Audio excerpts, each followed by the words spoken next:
बेटे आठवां नहीं।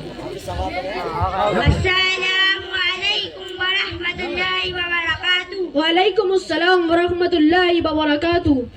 बच्चों, आज मकतब का पहला दिन है। आज सोच रहे हैं सबके साथ हम लोगों को एक किस्सा सुनाते हैं। अरे ज़ैद बेटा, आपको कौन सा किस्सा अच्छा लगता है? मुझे जिन और परी का किस्सा अच्छा लगता है। माशाल्लाह बेटा, बैठ जाओ।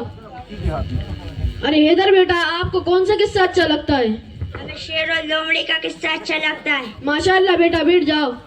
अरे अदनान बेटा, आपको कौन सा किस्सा अच्छा लगता है? मुझे बीरबल और अकबर का किस्सा अच्छा लगता है। माशाल्लाह बेटा, बैठ जाओ। अरे याया बेटा, आपको कौन सा किस्सा अच्छा लगता है? हमें ऐसा किस्सा सुनाइए जिससे हमें नसीहत और सबक मिल सके। माशाल्लाह बेटा, बैठ जाओ।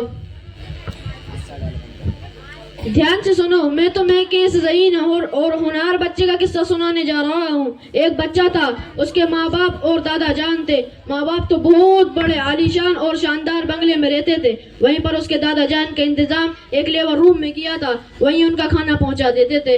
एक दिन बच्चे की माँ दादा को खाना देने आई तो देखा कि बच्चा हाथ में काफी और कलम रखे बहुत देर से कोई ड्राइंग कर रहा है। बच्चे की माँ उसके पास जाकर बैठ गई और कहने लगी, बेटा तुम ये क्या बना रहे हो? बच्चे ने कहा, माँ ये मैं मेरे लिए घर बना रहा हूँ। जब मैं बड़ा हो जाऊंगा, मेरी शादी हो जाएगी, मैं, मेरी बीवी, मेरे बच्चे इसी घर में रहेंगे। माँ ये सुनकर हक्का बक्का रह गई और कहने लगी, बेटा तुम इस साइड में क्या बना रहे हो? बच्चे ने कहा, माँ जब आप बूढ़ी हो जाएंगी तो आप इसी घर में रहेंगी। माँ ने कहा, बेटा तुम मुझे घर से अलग रखोगे? बच्चे ने कहा, हाँ माँ, मैं आपको घर से अलग रखूंगा, लेकिन कभी कभी आ जाया करूंगा, जैसे आपने दादा जान को घर से अलग लेबर रूम में रखा है। माँ सुनकर फौरन अपने ससुर के पास गई और उनको लाकर महल में जगह दी और उनका अच्छा इंतजाम किया। कहानी खत्म। इससे हमें यह सीख मिलती है कि अपने वालिदैन के साथ अच्छा सलूक करना चाहिए। अस्सलामु अलैकुम वरहमतुल्लाहि वबरकातुहू। वालेकुम अस्सलाम वरहमतुल्लाहि वबरकातुहू।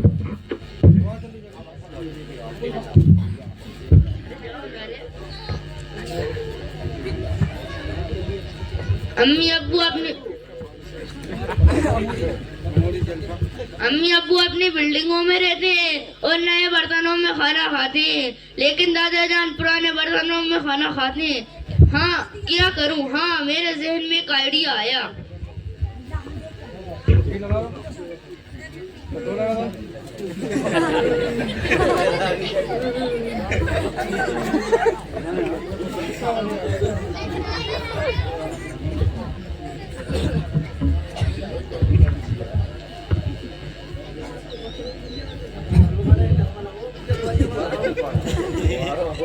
दादा जान, मेरे अम्मी अब्बू जो आपके साथ कर रहे हैं वो अच्छा नहीं।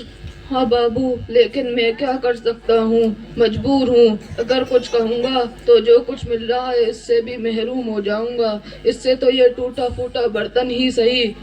मुझे इससे तकलीफ होती है। तो फिर क्या करें? मेरे पास एक हल है। वो क्या है बाबू? अब की बार जब उस प्लेट में खाना आए तो उसे लेते वक्त गिरा दीजिएगा, जिससे वो टूट फूट जाए और आपके इस कुर्ते पर भी सालन लग जाए। अरे मेरे लाल, कैसी बातें कर रहे हो? ये मिट्टी का बर्तन तो मेरा एक सहारा है। अगर ये भी टूट गया तो मैं खाना किस में खाऊंगा?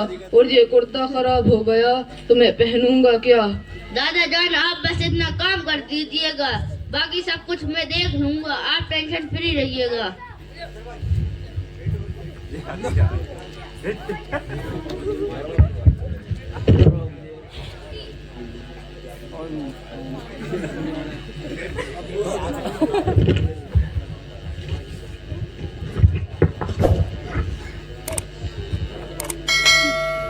अच्छा, एक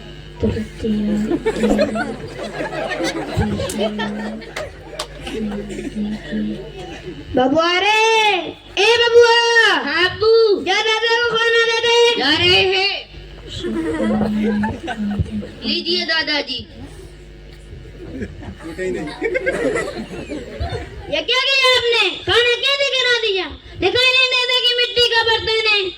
क्या बताएं, उम्र के साथ साथ अकल भी बूढ़ी हो गई है। सटिया गए हैं क्या? इतनी लापरवाही हद हो गई। ऊपर से कुर्ता भी गंदा कर लिया, महीने के धब्बे लग गए हैं। कौन धलेगा? जरा भी समझ नहीं।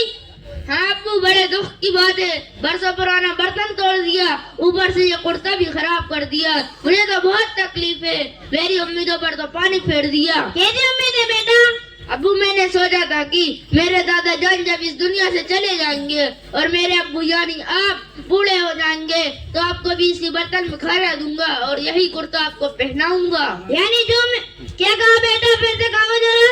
हाँ अब्बू, मेरी दिल की तमन्ना थी और मैंने बहुत दिनों से सोचा था मेरे दादा जान का ये बर्तन और कुर्ता हिफाजत से रखूंगा और मेरे अब्बू यानी आप बूढ़े हो जाएंगे तो आपको भी इसी बर्तन में खाना दूंगा और यही कुर्ता आपको पहनाऊंगा। यानी जो मैं अपने बाप के साथ करूंगा वो तुम मेरे साथ करोगे? हाँ अब्बू। नहीं बेटा नहीं, ये मैं कभी बर्दाश्त नहीं कर पाऊंगा। तो जरा सोचिए आपके वालिद ये सब कैसे बर्दाश्त करते होंगे। हाँ बेटे तुम ठीक कह रहे हो, तुमने तो मेरी आंखें खोल दी। मैं गफलत में पड़ा रहा, मैंने अपने वालिद को बहुत सताया। अब्बू अब्बू मुझे माफ कर दे, मैंने आपको बहुत सताया। मैं नहीं करूंगा, मैं जिंदगी की आखिरी सांस तक आपकी खिदमत और खबरगिरी करूंगा और आज ही साहब के लिए एक नई प्लेट और नए कपड़ों का इंतजाम करूंगा इंशाअल्लाह।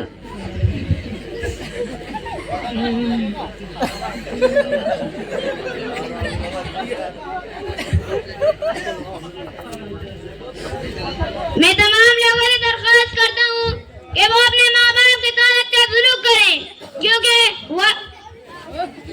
मैं तमाम लोगों से दरख्वास्त करता हूँ कि वो अपने माँ बाप के साथ अच्छा सलूक करें, उनसे उफ भी न करें, क्योंकि वालिदैन अल्लाह की रहमत है, वो हमारी जन्नत है। अगर हमने उनका दिल दुखाया तो दुनिया के साथ साथ मखनत भी बर्बाद होगी और हमारी औलाद हमारे साथ वही सलूक करेगी जो हम अपने वालिदैन के साथ करेंगे। शुक्रिया, अस्सलाम वालेकुम। वालेकुम अस्सलाम वरहमतुल्लाहि वबरकातुहू। माशाअल्लाह, जज़ाकल्लाहु खैरन जज़ाक। ये थे अबू बकर और उनके रफ़ाक़ाए दर्स जो बहुत ही प्यारे अंदाज में मुकालिमा पेश कर रहे थे। अब इसके बाद